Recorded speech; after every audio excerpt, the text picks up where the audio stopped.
Well, my experimenting with flex paste to create my own back isolator gaskets due to an apparent market shortage has been successful, and I will no longer be purchasing the ready-made ones, which are now over $30 from the one supplier I could find. I will be making my own since I have the makings to do it. And it's actually not that complicated. Not really. And I'll show you how it's done. Inside each one of these, this is your old isolator gasket, an original Victor. It's ancient and rock hard.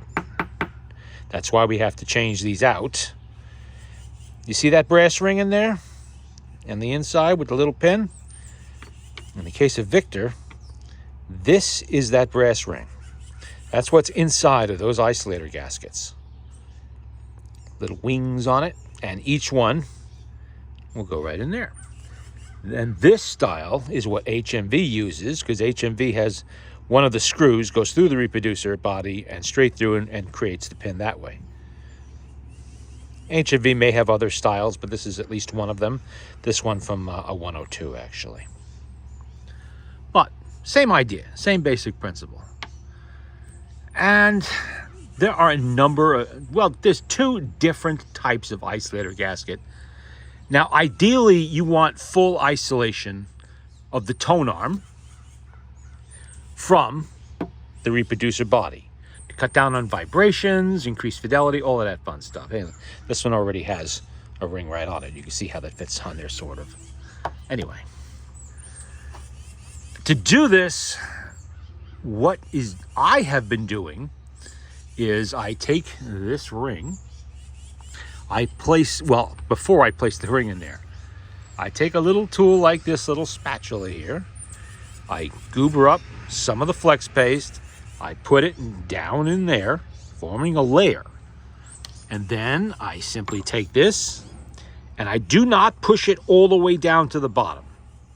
I only push it down till it protrudes, this top edge here, protrudes over the top lip of the reproducer here. And once I've done that, I take a straight edge, and it doesn't really matter what you use, it could be anything that's straight. And I flatten it down until it is even with the top edge. Right, like that. And when you do that, you leave a gap about a little bit thinner than that spatula there between this brass ring and the reproducer body, which is now filled.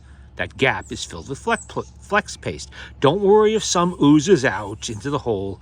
You're going to be able to peel it off very easily once it is cured. It's not permanent. It's not like super glue. You can get it off anywhere you don't want it to be. Then I take the spatula in there and get more flex paste, and I push it down to fill up the gap. Let it flow over the top a little bit. Doesn't matter, because when it cures, you can take a razor blade or a knife or whatever and simply cut back any excess here. Now, once you've done that, and you have to be sure that you are centering this ring in the middle of the body, which is easy enough to do. Just look down in there. You can see it. You can see it. Just your naked eye is all you really need. And make sure it's not, up a little too high over here, down a little over it, or whatever. Make sure you've done the right thing in flattening this out. Double, triple check it. You've got time. Just to make sure it's flat. Don't disturb it once you have it perfectly set. Then you set it aside to cure for 48 hours. That's what the manufacturer recommends as the full curing time. That's fine, One word about flex paste. This stuff dries very, very quickly, or cures rather, in the can very quickly, upon exposure to air. And sometimes even when it's not. I got this thing of flex paste, half of it was already starting to harden. But there was enough in there for me to do about 14 isolator gaskets before it hardened up to the point I could no longer use it. Some of which I've already used to rebuild reproducers. And how many are in there? 1, 2, 3, 4, 5, 6, 7. And there's an 8th one up there. There's 8 of them I've done. Oh, 9, this one here, and the others are inside. You have to work quickly with this, and it's best to do this in large batches. You know, take a bunch of reproducers apart. Doesn't matter. You don't have to keep backs with certain fronts or anything like that. These are all the same. They will fit any number 2 reproducer. Get a bunch of these, line them up, get the rings ready, get them all. You gotta, sometimes this is a bit of a pain, and heat helps. You know, hair dryer would help soften the rubber to get the rubber that's stuck onto this brass off of it. Don't have to worry about a little bit stuck on there. That'll only help it adhere better later, so that's okay. Get these all lined up and have them ready to go so that you can do a whole bunch at once, because chances are that's going to solidify on you before you can do another batch. Now at $30 for one of these, that was a supplier on eBay. That's the only one I found who had any of these in stock. My usual suppliers don't have them. They haven't for many months, more than 6 months. I think more than a year even. I'm not sure now. I've been waiting for quite some time for these backs. And they keep promising they're going to have them, they're going to have them, they're going to have them. Even with brand new brass rings. That's great. That's wonderful. But they never seem to materialize. And I'm also being told that the $14 price is going to go, or the $18 price is going to go even higher to offset costs, which is understandable. Now, if you're just doing one reproducer for one machine, and that's the only one you're going to do, go ahead and spend the $30 or whatever and buy one of these. It's a lot easier than doing this for one reproducer. If you're a collector who has a lot of reproducers and you're doing a lot of these machines, then this is the way to go. This material is softer than this stuff. This isn't terrible on here, but it's not nearly as soft as it should be. They never are. Flex Seal is softer. And it adheres very well. I've torture tested it enough to know that it is not going to come off unless something is wrong with your tone arm and it just will fight going on here. There's something wrong with the ring or the tone arm and it just won't go on. Then you might rip it, you might damage it. Although I haven't done that yet. I haven't had a problem yet. But it is possible. It's softer, which is good for what we're using it for. We want soft.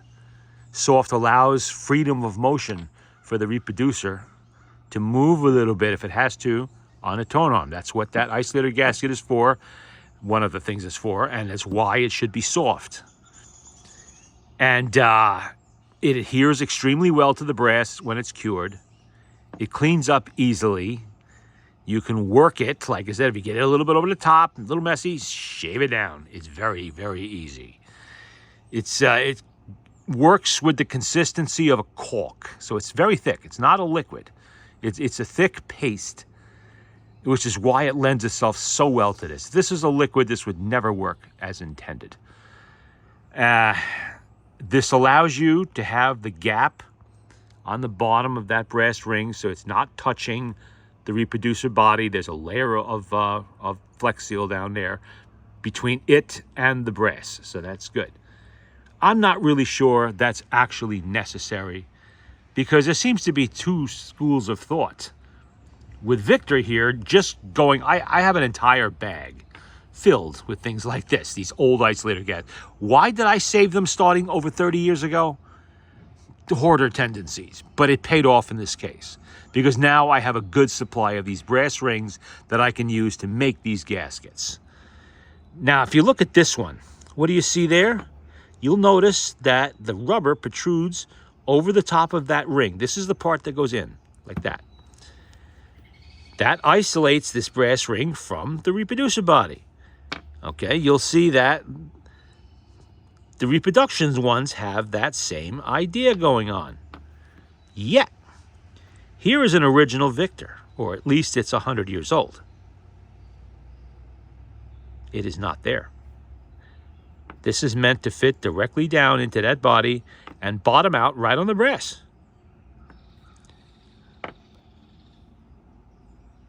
See? So apparently they weren't that concerned with it. Now this one is HMV, and you can see HMV has the step.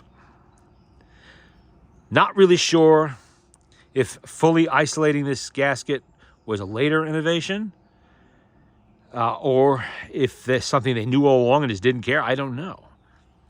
And I have too many like this that are meant to go all the way down in without the step. I have too many like this for it to be a replacement isolator gasket from, say, the 1960s or something like that. I have like 30 or 40 of them, and they're like this. Very, very few of them are like this. Very few. Most are like this, including all the ones I tore up to make for these isolator gaskets. These are for the exhibition. And you can see the exhibition is the same thing. There's no gap there to isolate that brass ring. Not a one. This one I just brought out because somebody made this. Somebody homemade this. Ingenuity in action right there. Out of some kind of, I don't know what that is, floor tile? I couldn't tell you.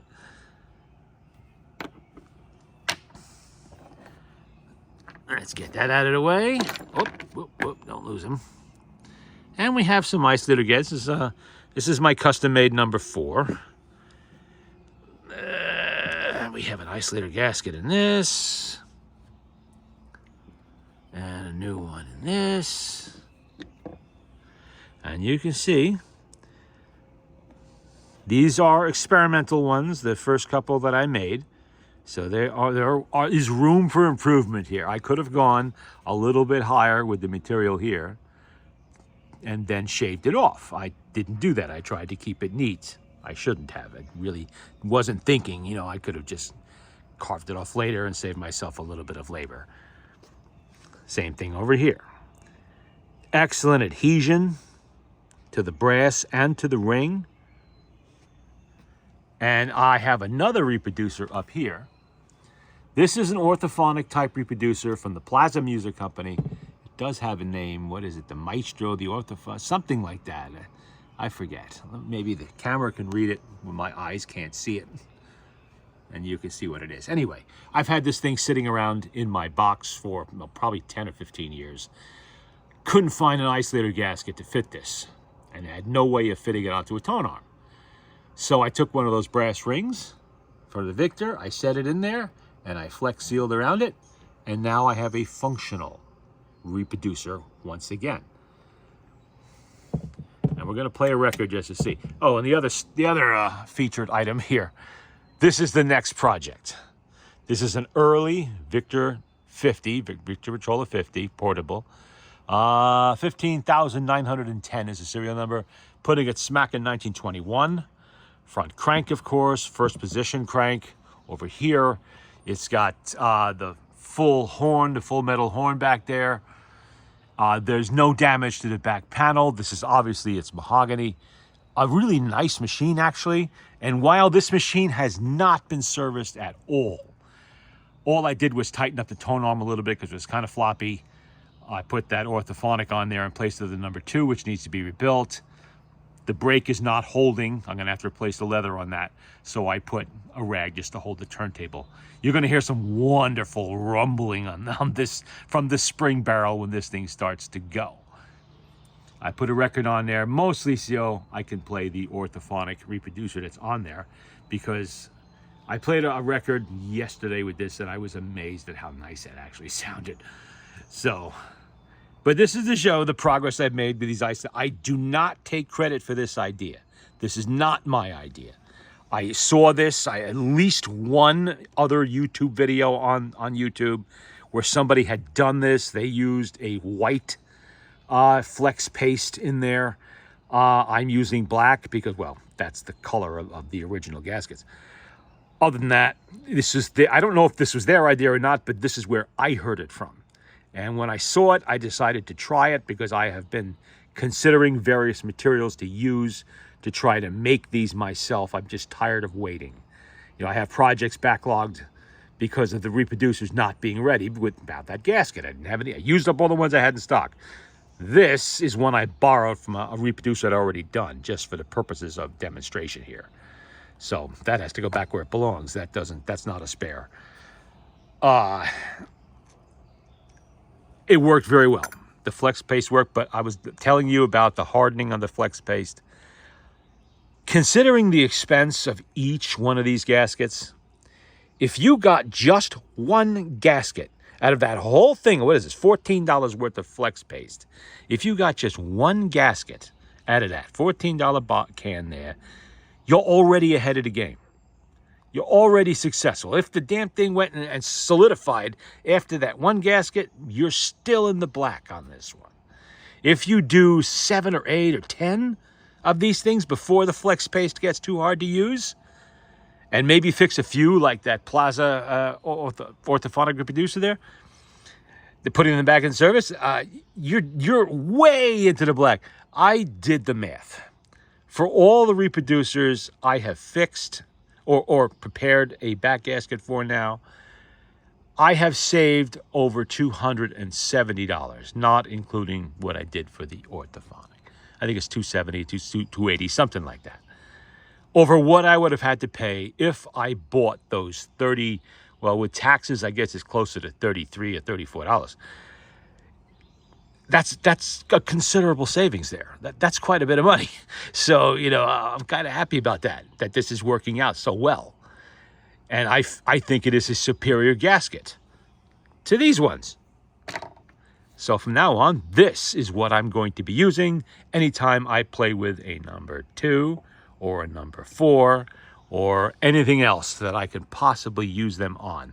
I cannot use them on the exhibitions because that would require a mold.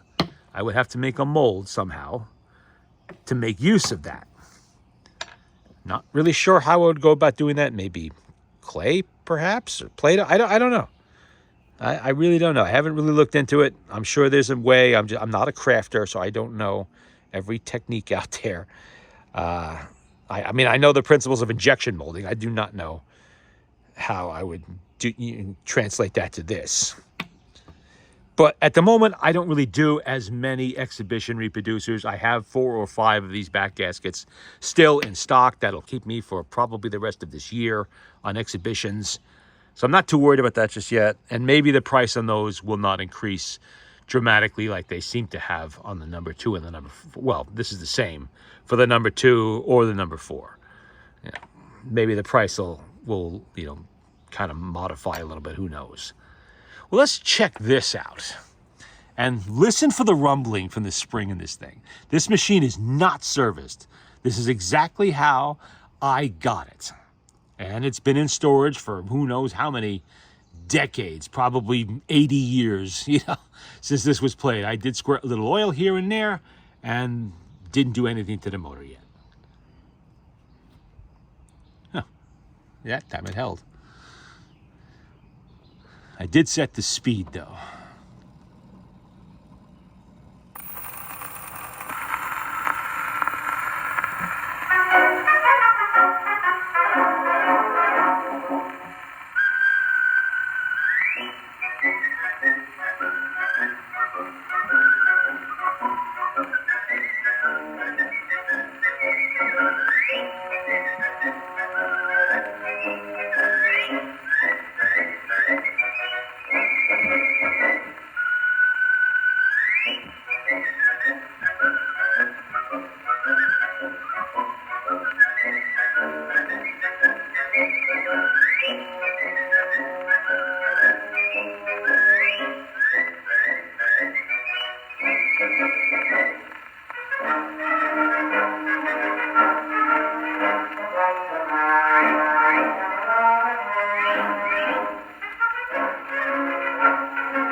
Now, were it not for the flex paste experiment, this reproducer would have spent probably all of eternity locked away in a drawer somewhere, unable to be played. And now that I know how nice it is going to be used quite often on things. We can play the other side too, I guess. I don't know what's on there. This side, what was this? The Whistler and His Dog by Arthur Pryor's Band. This is an orthophonic recording. VE, yeah, it says it right there. See it? Plus it says it on the label too. Okay. A lot of little nicks and scratches in there, but it doesn't seem to be hurting it any. Now, this reproducer does not actually fit this machine. It'll play on this machine, but you can see where it's stowed. It doesn't stow properly. It's not meant to go on here at all. This is not the type, but this is going to look or work very well on my larger Victrolas, which is what it is intended for. That's what I'm going to use it for, so. Okay. Actually sounds better than some of my Victor orthophonic reproducers, but then it does have a very large diaphragm. This is a big reproducer made for a large horn. Not sure what Plaza originally had that mounted on, or if they had it mounted on anything. Maybe it was sold as a replacement. I don't really know. Okay, we should wind it up because this spring is undoubtedly a little bit weak, and it wouldn't matter even brand new, these are weak springs. Oh, come on. Hold it with my finger there a little bit. Okay. Let's see.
You hear the thumping and the bumping on the very beginning of the record. Yeah, that thing was making some noise. Let's just get that out of the way. Let that spin down. Okay, well, not yet, maybe. So to recap, this experiment has been a success. Flex Seal comes in plastic tube for your caulking gun. And it also comes in now, I don't know if this is the new style packaging or the old style. I expect this is the old style. The new style is a round metal tin. And you can get it right at Home Depot. They don't always have the black stuff there, but they generally always have the white stuff. And frankly, it doesn't make any difference. It's exactly the same material. It's only visually different. At a distance, you'll be able to tell it's not a Victor original isolator gasket on there, but it'll work. So if all you have access to is white Flex Seal, then use it. And the other thing I'm going to cover is that because this is a soft material, and this is as hard as it's going to get, and you can stick your fingernail in there, it's nice and soft. You can feel the ring move a little bit when you do this. You can, if you screw something up here, say you put this down too far, it's a little crooked, whatever, a little off center, you can just dig this stuff out and pull this right out and start again. Do it all over again, that's all. Just clean the stuff off the brass, which is very easy to do. It just peels right off. Like rubber cement coming over something, just peels right off. And then you can just do it over, assuming you have, liquefied or the Flex Seal is still good. So don't be afraid of making mistakes. You can rectify them if you do. And it's a great savings of money. Let's see, did I cover everything? Yeah, I think I did. It's pretty much all there is to say about it, except work slow. Think ahead of what you're doing before you do it. And while the other gentleman who was experimenting with flex paste seemed to be trying to encourage you not to experiment with this and to leave it to your professionals, there really are no professionals, okay, for this. That is the truth. There are no professionals anymore. They all died in the 1920s and 30s or 40s. They existed before the Victor Company went belly up. Everybody in this business is a hobbyist. All of us. Some of us have more experience than others, but nobody can honestly say they are a professional Victrola doctor, because there are no colleges or schools you can go to that will train you in how to do this. This is all learned by trial and error. If you're lucky enough to have an old timer living near you who has some experience with these and can show you a few tricks, then it was almost like an apprenticeship. But there's stuff in books, but that really doesn't give you hands-on experience with this stuff. And frankly, making these is the least risky thing you're really going to do here. Okay, you're not going to screw up, the finish. You're not going to ruin the spring.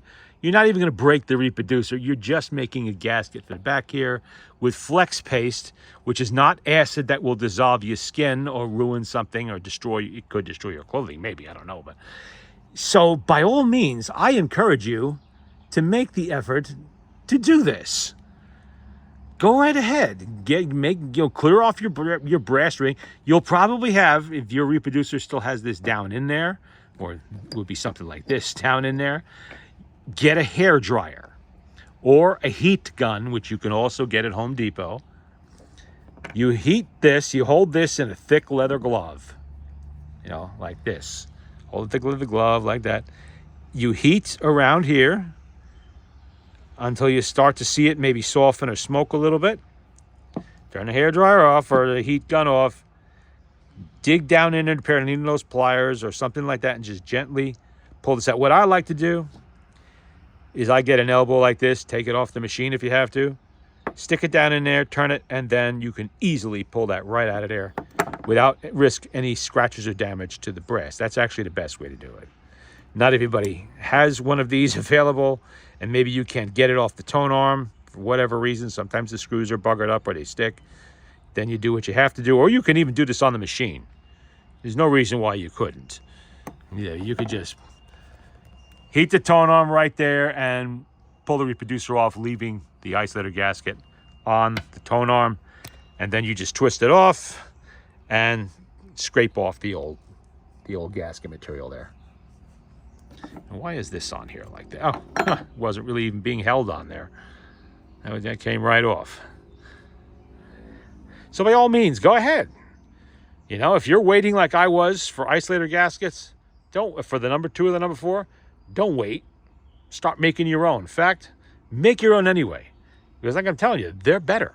The ones you can make yourself with just a little bit of skill they're actually better than the ones being offered because they allow for the use of a softer material. This is hard bonded rubber here. Flex Seal is not. Flex Seal is soft, it's pliable. When you make a little ball of it when it's dry, you squeeze it and everything like that. You can't do that with this. This is better than nothing. This is better than a rock hard original. Definitely better than a rock hard original.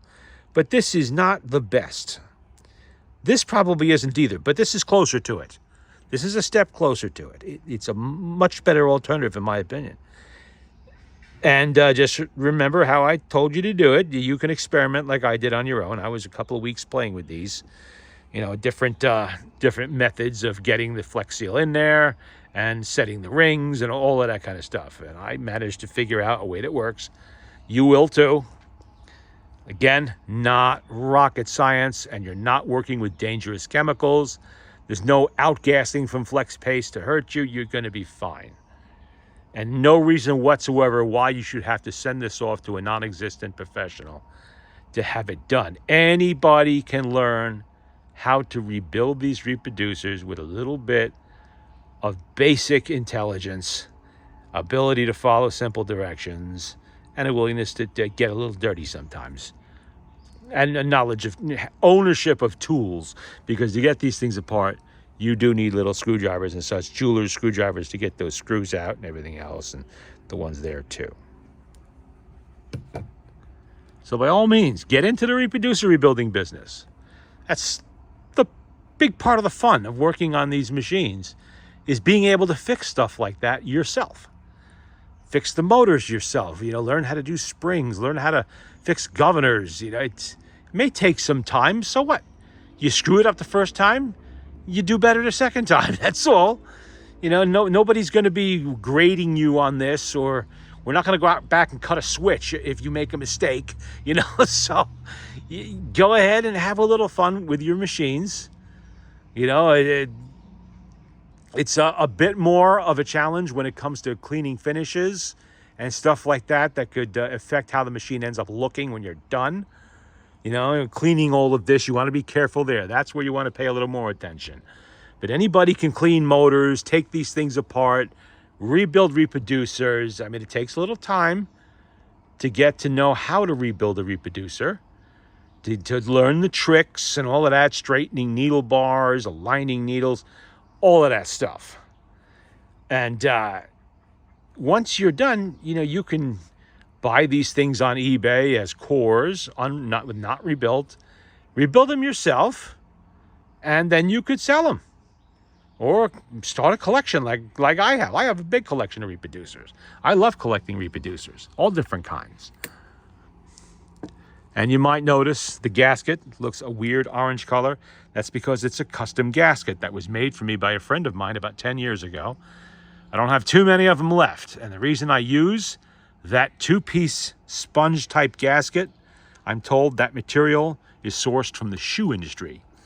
The big difference between these sponge gaskets and the older sponge gaskets that were available in the past for this application from the part sellers, these gaskets are sized correctly, thickness-wise, for the number 2 reproducer. They're not overly thick. They fit on well. They allow enough room to put the back on without having to squeeze anything. And they hold the diaphragm in very well.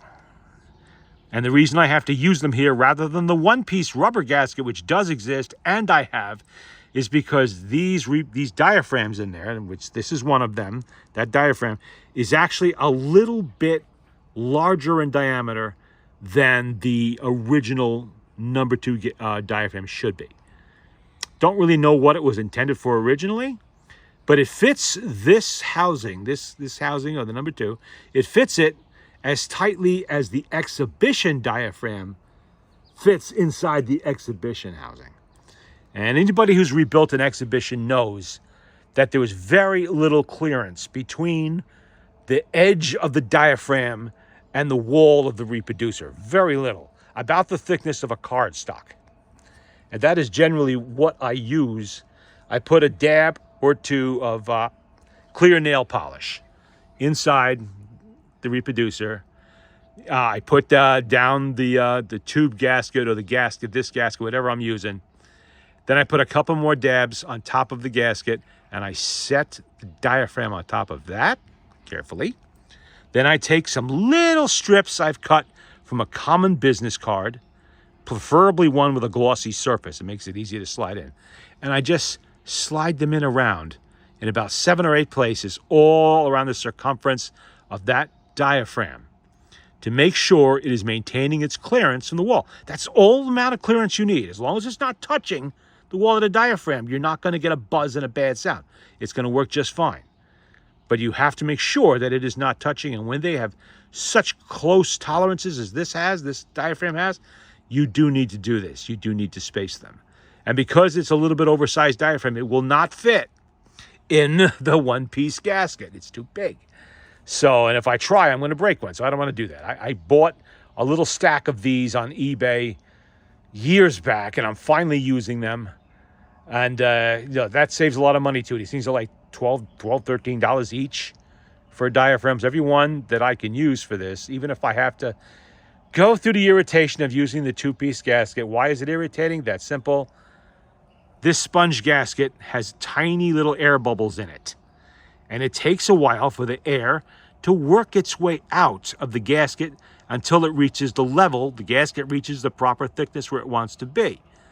And as it does this, that diaphragm is going to move up or down a little bit, usually down. And then if you've already gone and tightened the needle bar up like this one's already done. Before it's reached that level, it's going to be pulling your needle bar off of where it should be, out of alignment like this. You don't want that. You want it perfectly aligned so that this little foot here is just barely touching the diaphragm, while at the same time, with the needle installed, the needle is 90 degrees in alignment with the side of this reproducer. That can be surprisingly difficult to achieve. And sometimes it can take, you got to do minute adjustments over and over and over again. It take quite a while, but it's worth it in the end because that's how you properly do it. You don't just slap it on there and stick it, back on the machine with a needle and play records unless you don't care about your records and you want to tear them up, or you just wanted it for display in the first place. So you want to do this properly if you like to play records, like I do here. Takes a little experience, a little patience, a little time, but it is not impossible to do. This, of course, is a gold-plated one. It doesn't belong on a Victrola 50. That is probably off of a 310 or something like that. I don't know what. Premium machines in the 20s and teens were gold-plated. They had gold-plated tone arms, gold-plated reproducers, cranks, all that kind of stuff. While the regular ones had ordinary chrome or nickel plating. And there you go. And you will be seeing this machine again in future videos as I start to go through it. It's been waiting on my bench for over a year for me to get to it. It's about time I do that. So you will be seeing it again.